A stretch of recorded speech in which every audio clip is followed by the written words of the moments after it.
Bonjour à tous, nous sommes en direct du ZCL, en direct aussi de RHT. On salue donc nos amis de la Guadeloupe, de la Martinique, de la Guyane, de la France. Bonjour aussi à Charlie, nous. On va commencer tout de suite avec les titres de l'information, mais avant, je vais vous dire qu'on va recevoir, toujours dans la pré-cyclone, un membre de l'association, du comité de l'association des ingénieurs de Guadeloupe. Je veux parler de M. Youi Cancel qui est avec nous. Un peu plus tard, on parlera d'une manifestation économique avec Loët Lefloïc et Mylène Doké. Voilà un petit peu pour la liste des invités, mais pour l'actualité, eh bien, elle reste toujours assez dense et c'est notre ami Mendy, sans mal de tête. Bonjour Danick, bonjour à tous et voyons effectivement les titres de l'actualité d'aujourd'hui.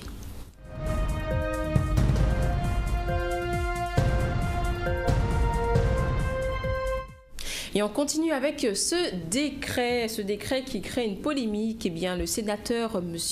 Théophile exprime son point de vue à ce sujet et compte bien faire le gouvernement changer sa position et répond aux questions de Michel Héraclide. Et nous parlerons famille monoparentale et alimentation. Christine Kelly a organisé cette journée parents solo et alimentation en présence du docteur Henri Joseph. C'était donc au centre culturel Réminé-Souta. Et on terminera, on ira à Petit Canal avec cette rentrée des associations au programme ateliers, jeux, animation en tout genre. Ce sera donc en fin de journal. Voilà, merci donc Amandi. Je vous l'ai dit, on est encore dans la pré-cyclone, le post-Maria. On y est pour bon nombre de mois et d'années. Si on en croit ce qu'il y a à refaire aussi bien à Saint-Martin qu'en Guadeloupe. C'est la raison pour laquelle nous avons pris la tâche de l'association guadeloupéenne des architectes, de manière un peu de voir avec des experts ce qui s'est passé, pourquoi ça s'est passé et ce qu'il faudra ne plus refaire. C'est la raison pour laquelle on reçoit Youi Cancel, qui est architecte et membre de cette association. Bonjour. Oui, bonjour Monsieur Zandronis. Une petite rectification des ingénieurs et pas des ingénieurs, pas des architectes. J'ai dit des architectes, j'en pensant aux architectes parce que j'en avais reçu la semaine dernière. Alors des ingénieurs. Alors précisément, nous sommes, je le disais, dans le post-Maria. Alors comment les ingénieurs voient un petit peu toutes ces destructions à Saint-Martin, par exemple? On viendra sur la Guadeloupe, mais d'abord sur Saint-Martin, on a eu l'impression que tout était en carton. Alors, nous en avons effectivement débattu. Il y a après, bien sûr, la surprise humaine. Nous avons un peu ôté nos casquettes de spécialistes. Donc, en carton, je dirais pas cela jusque-là, mais c'est clair qu'il y a des problèmes. Certaines constructions ont tenu, d'autres moyennement, d'autres pas du tout. Donc, il y a plusieurs enjeux. Il y a effectivement l'emplacement, également le matériau utilisé, etc. Donc l'ingénieur a un rôle de se poser les bonnes questions déjà, l'état des lieux. Pourquoi ces conséquences sur un territoire qui reçoit régulièrement des phénomènes climatiques? Donc avant toute chose, s'associer avec tous les spécialistes, que ce soit architectes, météorologues, les politiques, etc., pour faire l'inventaire de ce qui n'a pas été. Oui. Mais vous avez le sentiment, bon j'ai dit ça, bon c'était un petit peu provocation de dire que c'était en carton, mais c'est vrai qu'il y a des maisons traditionnelles à Saint-Martin qui ont résisté et les maisons plus récentes, plus modernes ont quelquefois explosé. Quelle est la cause? Parce qu'on nous fait comprendre souvent que les maisons en béton, en dur, comme on dit, sont plus solides que les maisons en bois. Alors là aussi, je n'aurai pas de réponse comme cela, puisque je n'ai pas fait d'expertise. Je ne suis pas moi-même ingénieur spécialiste de la construction. Cependant, ce que vous soulevez est très très intéressant, sachant qu'il y a certes des maisons traditionnelles qui ont tenu, d'autres qui n'ont pas tenu, oui, bien sûr. Des maisons modernes qui ont tenu, d'autres qui n'ont pas tenu. Donc est-ce que le problème c'est tradition, modernité, ou est-ce que c'est maisons bien construites tout simplement? Ou peut-être aussi un mélange des deux à faire, à aller s'inspirer de ce qui se faisait par le passé, dans ce qui a bien tenu. Donc on parle de maisons anciennes, donc des années certainement 50 et même voire plus. Même avant, oui. Voilà. Pourquoi? Est-ce au niveau des fixations? Est-ce au niveau de l'emplacement? Ça peut être aussi un coup de chance. Si la maison est exposée au vent et l'autre est protégée, celle qui est protégée va mieux tenir. Donc le gros travail après la panique, c'est de se poser un moment et surtout de travailler à moyen terme et ne pas mettre dans un placard un peu les premières les premières choses que l'on dit, mais de continuer à travailler dessus pour que ce soit vraiment des constructions le plus durables possible. Quel est dans ce cas de figure le rôle de l'ingénieur ? Alors, le rôle de l'ingénieur, déjà, qu'est-ce qu'un ingénieur? Puisque c'est quelque chose qui reste quand même assez flou lorsque l'on va dans l'émission, lorsqu'on va témoigner auprès des écoles, on voit que les étudiants ne savent pas vraiment, ni les élèves, etc. Donc déjà, l'ingénieur, en gros, un synonyme serait plutôt être au service de l'intelligence. L'ingénierie est partout. Oui. Tout le monde fait de l'ingénierie. Maintenant, il y a des métiers à vocation scientifique où on va vraiment s'appliquer à développer des méthodes, des suivis, des analyses, de façon à conduire un projet et à savoir si on peut le réaliser ou pas. Donc, pour caricaturer, on tente de résoudre ou de développer des thématiques. Oui. Notre rôle là, c'est d'être au service. Tout simplement d'être au service. Vous travaillez avec l'architecte, à quel moment vous intervenez dans la construction d'un édifice public ou d'une maison, etc. Quel est votre rôle réellement dans ce cas de figure, le cas de la construction? Je ne parle pas seulement de maison, mais d'édifice, par exemple. D'accord, alors voilà, c'est un bon exemple, la construction. Il y a plusieurs types d'ingénieurs. Alors, dans l'équipe de maîtrise d'œuvre de l'architecte fait régulièrement appel à des ingénieurs de type bureau d'études, oui. Que ce soit fluide, VRD, etc., oui. Qui lui apportent le maximum d'études techniques pour pouvoir réaliser l'ouvrage. Mais il y a également le maître d'ouvrage qui peut se faire accompagner par un ingénieur pour piloter l'opération. Oui. Les maîtres d'ouvrage publics ont des ingénieurs territoriaux qui sont en charge de suivre le projet de A à Z. Ça peut être un ingénieur externalisé, une assistance à maîtrise d'ouvrage, qui est de l'ordonnancement, pilotage de coordination par exemple. Donc l'ingénieur intervient à tous les niveaux. Mais il est toujours dans ce rôle de conseil. Il n'est pas le maître d'œuvre ni le maître d'ouvrage. En direct, c'est ça. Voilà. Ouais. C'est un consultant. C'est un consultant. C'est un consultant. Et est-ce qu'il est écouté? Il est consulté, mais est-ce qu'il est écouté? Alors tout dépend de l'attitude du maître d'œuvre ou du maître d'ouvrage, mais je dirais que généralement, oui, heureusement. Oui. Alors dans ce qu'on appelle aujourd'hui le développement durable, on en parle beaucoup. Je profite en passant pour saluer notre ami que vous connaissez, Anaïs, qui maintient ici une connexion au développement durable. Est-ce qu'on peut parler aujourd'hui de construction durable d'une manière générale d'un pays comme la Guadeloupe qui est soumis à aussi bien aux cataclysmes naturels, les vents, cyclones, etc., l'eau et aussi, on ne le souhaite pas, mais aussi les tremblements de terre? Alors je ne dirais pas que ça n'existe pas, mais c'est clair qu'il y a beaucoup de progrès à faire. Je prends pour exemple, vos locaux se trouvent à Jarry. Jarry, c'est de la mangrove. Oui. On ne construit pas sur de la mangrove. Alors, ce que vous me dites là, c'est inquiétant. On ne construit pas sur la mangrove, mais nous sommes à Jarry, sur de la mangrove. Alors, il y a une erreur au départ ou j'ai raté un épisode? Alors, il ne faut pas blâmer non plus les anciennes décisions. La mangrove, pendant des années, a été vue comme quelque chose à combler. Oui. Mais ça fait quand même un moment qu'on sait que ce n'est pas le cas. La mangrove a un rôle de protection que tous les spécialistes que vous avez reçus sur ce plateau vous ont rappelé. Tout à fait. De biodiversité, etc. De la biodiversité, oui. Maintenant, nous sommes sur des territoires vraiment étroits. Oui. Donc c'est vrai qu'on est tenté à empiéter ailleurs. Mais il faut se dire clairement les choses, on n'aurait pas dû le faire. Maintenant on l'a fait, on ne va pas détruire Jarry subitement pour la mangrove. Le rôle de l'ingénieur c'est, on l'a fait, comment limiter la casse? Oui. Qu'est-ce qu'on peut faire? On peut limiter la casse, vous croyez qu'on peut limiter la casse? Oui, avec des ouvrages, bien sûr, on peut limiter la casse. On peut déjà commencer par arrêter, peut-être d'étendre le phénomène. Mais c'est bien la question que je posais tout à l'heure, vous demandez, est-ce que vous êtes consulté, mais est-ce que vous êtes écouté? Parce qu'en ce qui concerne Jarry, si ce que vous dites est vrai, je n'en doute pas, il est évident que quelque part il y a eu des rapports disant stop, ne pas aller plus loin, etc., etc. Or, visiblement, je vois qu'on continue des comblages et parallèlement, tous les gens qui habitent Jarry et dans la région savent que quand les eaux commencent à monter à Jarry, plus rien ne peut arrêter ces eaux. J'ai pris l'exemple de Jarry, mais Pointe-à-Pitre est construit sur une mangrove également. Oui. Le Rézé, c'est l'eau qui se déverse, l'eau des grands fonds qui se déverse. Oui. Le développement durable, ce n'est pas uniquement effectivement la protection de l'environnement, c'est une cohésion entre l'environnement, l'économie, etc. Donc, il y a aussi, tant qu'on se rassure un territoire avec des sujets sociaux aussi difficile à gérer que l'emploi, etc., l'environnement ne peut pas passer en premier lieu. La première chose, lorsqu'on est politique, et je me mets à leur place, c'est que tout le monde puisse manger à sa faim et que tout le monde ait un emploi. Donc malheureusement, on fait des choix qui vont parfois à l'encontre des autres secteurs. D'accord. Et avec les risques que cela incombe. Tout à fait, il faudra par contre assumer ensuite. Alors le rôle de l'ingénieur, c'est de toujours être à côté, un conseil avisé.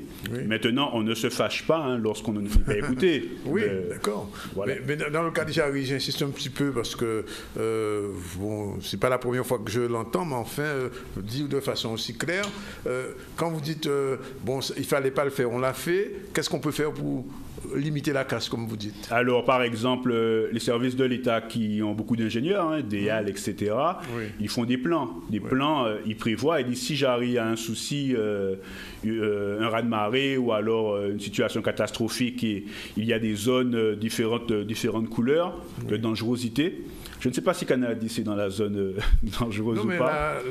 Là où se trouve l'EDF, par exemple. Voilà, exactement. C'est ce qu'on appelle un risque Céveso, je crois.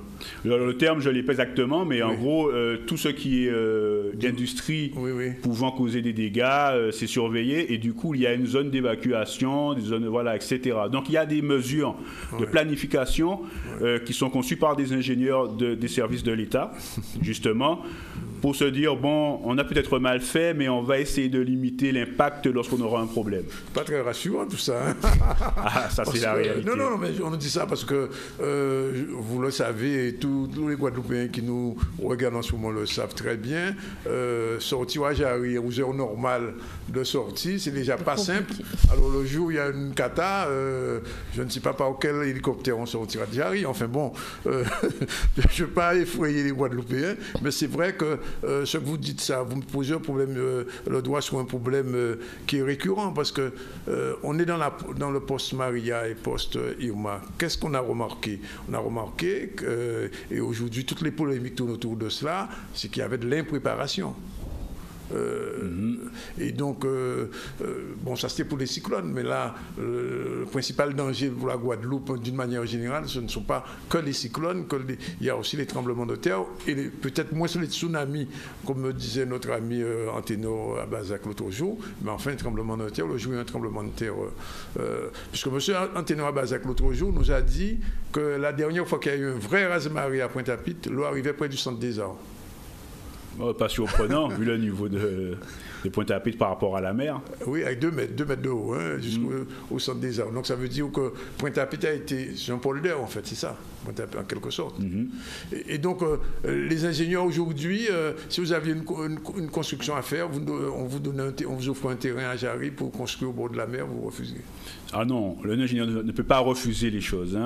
Alors, l'ingénieur est consulté, on lui dit, voici le cahier des charges, voici les autorisations, moi je veux construire là. Je reprends le terme de faites quelque chose. Alors l'ingénieur va avertir. Il va dire d'accord, voici votre exigence, mais je vous préviens qu'il y a ce qui risque d'arriver, ça. C'est un peu comme, je ne citerai pas, mais il y a des monuments qui sont construits dans le monde entier au bord de mer et qui risquent de s'effondrer. Les ingénieurs seront au courant. On a un bel exemple en Guadeloupe là. Je ne sais pas. Un beau bâtiment tout neuf qui est très au bord de la mer. Peut-être, je n'ai pas travaillé sur le sujet. Vous n'avez pas travaillé sur ce chantier-là, bon tant mieux. Voilà. Alors, revenons un petit peu sur Saint-Martin. Alors, on parlait de Saint-Martin et j'ai cru comprendre qu'il y a une zone qui ne sera plus constructible, Sandy Ground, comme son nom l'indique, qui était une zone qu'on ne pouvait pas imaginer constructible. Qu'est-ce qui va se passer? Qu'est-ce qui va se passer là aujourd'hui? C'est les ingénieurs qui ont déjà pris cette décision d'informer les autorités ou c'est parce qu'il y a eu la catastrophe? Alors malheureusement, je pense que c'est plus le deuxième choix, mais Sandy Ground est un cas où ce n'est pas la peine de faire appel à un ingénieur pour savoir qu'on ne peut pas construire. Ça tombe sous le sens, oui. Voilà. Maintenant, ça ressemble un peu à une décision un peu prise sous la panique, malheureusement. Est-ce que Sandy Ground est la seule zone qui doit être concernée? Il y a des zones comme, moi je me pose des questions sur la baie orientale. Orient Bay, qui est une mangrove à la base. Aussi, oui, tout à fait. Il y a une mangrove à la base, il y a des endroits comme ça où on peut se poser la question. Donc la vraie action à faire, c'est de reprendre. Alors pourquoi je dis reprendre? croyez-moi, il y a beaucoup de choses dans les tiroirs. Oui. Depuis des siècles, la France, c'est la France qui a vraiment créé tout ce qui est le métier d'ingénieur, Oui. avec les ponts et chaussées, etc., qu'on connaît. On sait tout ça. Ça a été traité, il y a beaucoup de plans, on parle de PLU, on parle d'autres plans, on s'y perd. Oui. Donc nous sommes au courant de ce qu'il faut faire et ce qu'il ne faudrait pas faire. Et on le fait quand même. On le fait quand même pour des raisons parfois économiques. Économique et politique. Oui. Et politique. Mais C'est alors, compliqué. On prend un autre cas très connu, mais enfin celui-là, il y a peut-être un espoir, c'est le CHU. Le CHU, c'est un immeuble qui a été construit il y a 40 ans, je crois, environ 40 ans. Bon, à l'époque, il y avait des ingénieurs quand même. Oui, bien sûr, j'imagine. Oui, et tout le monde dit aujourd'hui que le CHU de Pointe-à-Pitre, enfin Pointe-à-Pitre d'Abîme, c'est un château de cartes, si vraiment il y a une secousse violente. Et donc, ce que je ne comprends pas, c'est le rôle consultatif, mais pas décisionnel de l'ingénieur. Et ça ne vous gêne pas en tant qu'ingénieur de savoir pourquoi disons putain, mais il n'y a pas à coûter. Alors, ça ne nous gêne pas lorsqu'on a affaire directement au maître d'œuvre ou au maître d'ouvrage, parce qu'on sait qu'il sait qu'on lui a dit de ne pas faire ça. Oui. Maintenant, le grand public, il nous juge. Oui. Comme Oui. là, vous dites, est-ce qu'il y a eu des ingénieurs sous le CHU? Oui. Le grand public ne sait pas si l'ingénieur a bien fait soulever cela, etc. J'y étais pas, mais je suis sûr et certain que les ingénieurs ont étudié tout ça. Maintenant, il y a une décision, il y a un budget à respecter, parce que tout ce qui est parasismique ou paracyclonique, ça engendre des surcoûts. Donc, il y a souvent une réalité liée au coût. Et donc, il y a les risques calculés, etc. Donc, malheureusement, je dois vous le dire, les maîtres d'ouvrage prennent des décisions en ayant connaissance des risques. Mais c'est un peu, on ne peut pas faire autrement puisque les budgets ne sont pas extensibles. Et quelle est, dans ces cas-là, la marge de manœuvre ou de sécurité de l'ingénieur? C'est-à-dire à quel moment il peut dire, bon, t'es 10 autres ça, etc. L'ingénieur, lui, il n'est pas engagé. Hein. Il n'est pas engagé. Il n'est pas maître d'ouvrage. Il n'est jamais engagé. Alors, plus ou moins. C'est un peu plus technique, mais ça dépend du contrat qu'il passe avec la maîtrise d'œuvre. Oui. Mais il n'est pas exposé comme un architecte, par exemple. Et pour les routes, c'est pareil. Par exemple, quand on construit une route comme la traversée, qui systématiquement, depuis sa création, chaque fois il y a de l'appui, chaque fois il y a un tremblement de terre ou même un éboulement sur une route à reconstruire systématiquement. Et aucun ingénieur n'avait pu dire que ce n'était pas la peine de construire cette route-là. Ça peut être un choix, c'est-à-dire qu'on peut faire un projet en sachant qu'il y a ce risque-là, chaque 2 ans, il faut peut-être reconstruire, mais si c'est nécessaire au développement du territoire, il y a un budget. L'ingénieur va dire, OK, mais prévoyez un budget de fonctionnement, faudra reconstruire, un peu comme une maison, il y a de la réhabilitation. Oui. Quand on fait une maison, c'est pas pour 100 ans, on n'y touche pas. Oui. C'est 20 ans, 25 ans, il faut commencer à réhabiliter la maison sérieusement. Donc il faut prévoir tous ces coûts de fonctionnement qui arrivent par la suite. Alors là, c'est la question, une des dernières questions qu'on va vous poser. Maintenant qu'il y a eu tous ces risques qu'on a évalués, qu'on a vu ce qui s'est passé, quel va être votre rôle, le rôle de l'association? Est-ce que vous êtes venu communiquer avec nous, c'est bien. Peut-être, j'espère qu'on aura l'occasion de recevoir d'autres de vos confrères ou vous-même de revenir. Qu'est-ce qui va se passer de votre point de vue? Vous allez faire des rapports, des expertises, des consultations ou des avis? Qu'est-ce qui va se passer pour l'avenir? Parce qu'on ne peut pas se permettre de refaire les mêmes erreurs. Alors, le plus grand danger, c'est est-ce que dans 3 mois, on reparlera de ça avec le même sérieux. D'accord. Nous ne sommes pas une association issue d'une volonté politique publique. Oui. C'est vraiment 3-4 ingénieurs, on a fondé, nous sommes une 60aine maintenant, donc nous sommes plus dans un rôle d'intellectuel scientifique au service du territoire. Oui. Donc on espère sincèrement qu'on fera appel à nous. D'accord. Mais voilà, nous ne sommes pas dans une démarche déjà mise en place. Oui.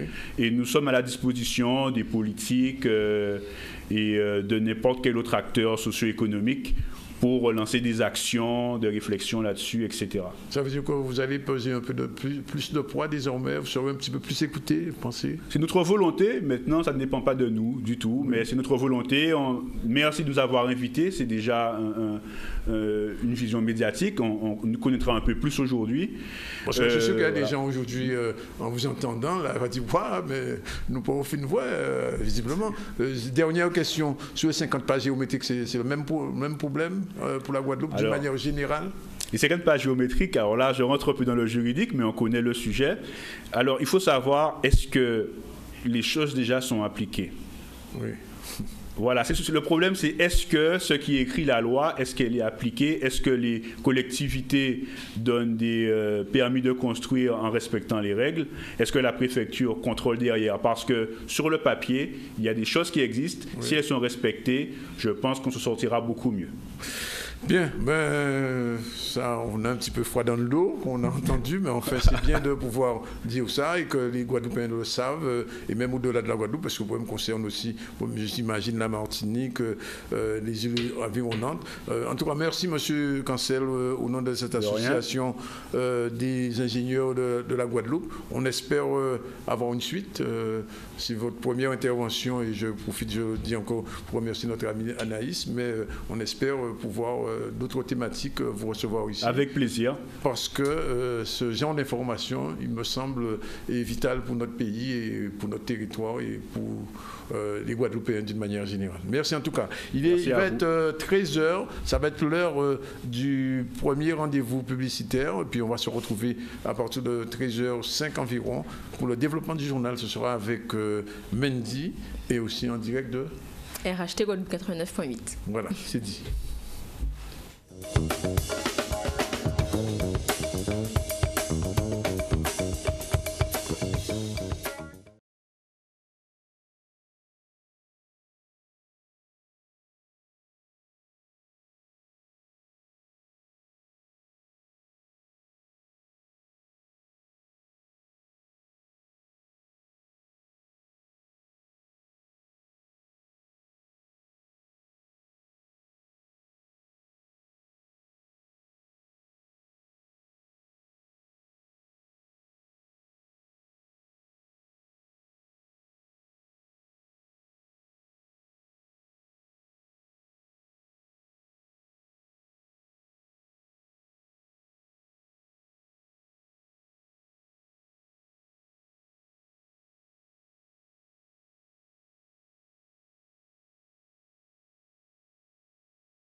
13h38, retour sur le ZCL et en direct de RHT. Si vous avez raté l'épisode avec M. Nangapin, vous pouvez le réécouter plus tard sur le www.zcl.tv ou bien sur le Facebook du ZCL, sur le Facebook aussi de Canal 10. Et je pense que ça vaut son pesant d'écoute. Et donc, voilà, je ne vais pas ajouter de quel mot il s'agit, mais c'est déjà. Et on poursuit avec le Waste for Water. Il est parti de Lorient le 10 avril dernier pour un tour du monde de 5 ans au service de la pollution plastique des océans. Et bien, c'est un navire solaire hydrogène 100% autonome. Il est arrivé en Guadeloupe du côté du Memorial Act. Nous sommes allés donc à sa rencontre. Un reportage de Stanley Manicor et Stanley Durimel. Le bateau va avoir quelques maintenances techniques, donc nous allons rester ici en Guadeloupe jusqu'au mois de janvier. La deuxième raison, c'est notre proximité avec tout ce qui est francophone. La fondation, bien que basée en Suisse, est à Lausanne, donc région francophone. L'équipage est français. Le bateau est parti de Lorient, où il est resté presque 18 mois. Donc nous avons énormément de contacts avec la France. On est 5 en équipage à naviguer. De temps en temps, on a d'autres personnes aussi qui viennent à bord de la fondation, donc on peut arriver jusqu'à 7 ou 8 personnes en navigation. La Guadeloupe, bien que énormément moins impactée par les déchets sauvages, est comme tous les pays confrontés à une problématique de gestion des déchets. Et c'est intéressant et important pour nous de voir dans quelle mesure nous pourrions implémenter une solution de valorisation des déchets plastiques ici en Guadeloupe, évidemment avec les autorités, avec toutes les personnes et organisations qui sont impliquées dans ce processus. Aujourd'hui, nous souhaitons avoir un impact sur le volume des plastiques qui rentrent dans l'océan. Il faut savoir qu'il y a l'équivalent d'un camion, un gros camion poubelle par minute qui rentre dans les océans. Ça fait 20 000 tonnes par jour, c'est 9 millions de tonnes par année. C'est une tâche qui va être colossale. Nous pensons que nous avons plus de possibilités d'impacter le problème en donnant une valeur au plastique à terre, de façon à ce qu'il n'arrive pas dans l'océan. Mais évidemment, toutes les initiatives sont bonnes. Combien il y a de panneaux solaires en tout? Il y en a 686. Et que ça nous produit une énergie qui peut nous durer 24 heures. Donc quand on est en navigation, il faut qu'on essaye de faire un équilibre entre la consommation des moteurs et la consommation du bord. Alors le bateau a plusieurs avantages. D'abord, il est totalement autonome d'un point de vue énergétique. Dans cette salle où nous nous trouvons ici, il y a 2 climatiseurs qui fonctionnent. Ils sont totalement alimentés par l'énergie solaire. Il y a 512 mètres carrés de panneaux solaires sur notre tête. Donc le fait qu'il soit neutre d'un point de vue CO2 nous permet réellement de faire passer un message qui est fort, et ça c'est le premier point. Le deuxième point, c'est que c'est un bateau qui attire l'attention. Les gens viennent, je veux dire, le bateau est unique, il a été construit en pièces uniques, et c'est pour nous une plateforme qui est très pratique pour faire passer notre message sur la préservation des océans. Alors un tour du monde, parce que nous souhaitons participer à quelques événements majeurs. Tokyo 2020, Dubaï 2021, donc c'est quelque part assez logique qu'on fasse le tour du monde. Et la ville de Petit-Canal a organisé sa 3e édition de ce village des associations au programme animation, jeux et également ateliers sur la thématique risque et prévention liée à la pratique sportive. On regarde ces images tout de suite. Aujourd'hui, c'est le village des associations de la ville de Petit-Canal. C'est la 3e édition organisée par la municipalité. Ce village est né d'une forte demande, surtout de la population, mais aussi des associations, qui demandaient à se faire connaître afin de promouvoir leur activité et ainsi pousser le public à venir s'inscrire dans leur activité. Dans ce village aujourd'hui, il y a au moins 25 associations présentes sur le territoire, dans les domaines culture, sport, de l'insertion, tout ce qui est loisirs et le périscolaire aussi. Oui, c'est une occasion pour nous d'être présents d'avoir un stand dans cette présentation des associations de Petit-Canal, puisque ça permet d'une part aux associations de se rencontrer, d'échanger, et aussi que toutes les associations puissent voir, c'est une journée porte ouverte, voir ce qui se passe dans chaque association, et ainsi c'est la promotion. Alors, le public accueille accueille notre présence. Il vient, il regarde, nous leur donnons des explications car nous faisons partie des associations qui soutiennent plus ou moins la tradition. Donc nous avons des vêtements traditionnels et ainsi nous leur donnons les explications sur ces vêtements et aussi sur les danses traditionnelles que nous pratiquons. Eh bien oui, depuis notre arrivée ici, la municipalité accompagne toutes les associations dans toutes les manifestations, je dirais, même dans les fêtes de section ou communales. Donc le maire en place, effectivement, il accompagne surtout aussi au niveau des jeunes. Donc on est là, on travaille pour eux. Exactement, on essaie de faire travailler les associations qui représentent la commune quand même, parce qu'il y a beaucoup d'associations à Petit Canal qu'on ne connaît pas. Donc là, on fait en sorte que dans les manifestations qui représentent la commune et aussi qu'aux alentours, on les connaisse. Et un petit point sur la potabilité de l'eau dans l'archipel guadeloupéen. Notez que la situation concernant la distribution de l'eau potable est redevenue celle d'avant le passage de Maria. L'eau peut être consommée à l'exception des secteurs suivants. Du côté de Trois-Rivières, n'est-ce pas, Danick? Trois-Rivières, pas toutes Trois-Rivières. Ouais. Alors je précise, Cocoyer, Grand-Temps-sur-Morne, Oui. Auve de Grand-Anse, Acacia, Oui. puisque là ça va, Ça Four va. à chaud, route de Grand-Anse et Sapoti. Donc ça veut dire au Faubourg où j'habite, c'est bon. Bon, ben, très bien. Du côté de Petit-Bourg, section Vernou, il faut également éviter de consommer l'eau. À Bémao, le Bourg, toutes les sections sauf Jarry et la Jaille. Et à Lamentin, Ravine-Chaude et la section Chouchou. Et Petit-Bourg Et Petit-Bourg, section Vernou. Section Uniquement. Uniquement. Oui, Et on c'est va clair. terminer juste avec ce chiffre, 3,7 millions de tonnes de marchandises. Voilà le résultat pour l'année 2016 concernant le port Caraïbes. Notez qu'il a été de nouveau distingué et récompensé pour ses initiatives et le travail de fond qu'il mène depuis des années. Le Caribbean Shipping Association les a donc décerné le prix de la performance et de la productivité portuaire. Le ministère de l'Environnement a donc récompensé son initiative Cayoli par le prix Biodiversité et Entreprise. Donc voilà un véritable nouveau record de conteneurs et une augmentation de 33% des véhicules transbordés. C'est pas rien, quand même. Voilà donc pour ce ZCL de ce 26 septembre. On se retrouve demain. Et on se retrouve demain à 12h30. Demain, alors, avec, on aura, il faut le dire, nos 3 chroniqueuses seront là. On aura le retour de Martine, le retour de Mina et le retour de Jocelyne. Très bien. Jocelyne qui était sinistrée, elle est le nouveau retour, elle sera là en direct. Et on aura un direct aussi avec Béatrice, la chroniqueuse Terre de Haut, qui se trouve en ce moment à Top Reza. Donc demain, la barque est chargée. Est-ce qu'il y a qui traversé, ça c'est autre chose. On verra. Parfait, donc préparez-vous. Rendez-vous demain à 12h30 en direct également de RHT Guadeloupe. 12h30 ou 12h35 12h30. 12h30 12h30. On Oui. demande à Zébri, ça c'est 12h30. Hein. Rendez-vous, gros challenge demain à 12h30. Merci de votre écoute et très bon appétit à demain. Que j'ai en veille.